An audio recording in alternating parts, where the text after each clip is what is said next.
بسم اللہ الرحمن الرحیم۔ اسکول کے 3 طالب علم لڑکوں نے اسکول کے چوکیدار کو کچھ روپے پیسے دیے اور کہا چھٹی کے وقت کسی ایک لڑکی کو کسی بھی طرح اندر ہی روک لینا۔ لالچی چوکیدار نے پیسے لیے اور یوں ہی چھٹی ہوئی تو اس نے ایک لڑکی کو گیٹ کے پاس ہی بٹھا دیا۔ باہر جب اس لڑکی کا والد اسے لینے آیا تو چوکیدار نے کہہ دیا کہ آپ کی بچی تو جا چکی ہے۔ اس کا والد چلا گیا تو چوکیدار نے اسے کہا آپ کے ابو آ جائیں گے، تم ٹینشن نہ لو، اندر کلاس میں جا کر بیٹھ جاؤ، جب وہ آئے گا تو میں تمہیں اطلاع کر دوں گا۔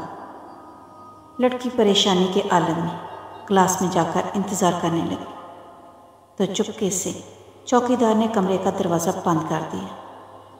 پھر وہ ہوس کے پجاری آ گئے۔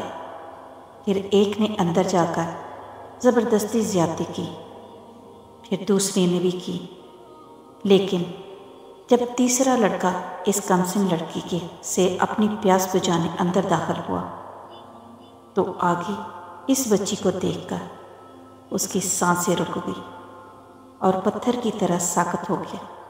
جانتے ہو کیوں؟ کیونکہ آگے وہ لڑکی اس لڑکے کی بہن تھی۔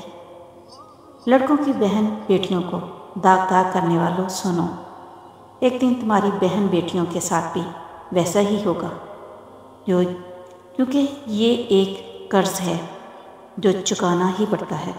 امید کرتی ہوں کہ آپ کو کہانی اچھی لگی ہوگی۔ سب کمنٹس کر کے لازمی بتانا کہ آپ کو کہانی کیسی لگی۔ اگر مزید اور کہانیاں سننا چاہتے ہیں تو کمنٹس میں بتائیں اور میرے چینل کو سبسکرائب کر لیں۔ اللہ حافظ۔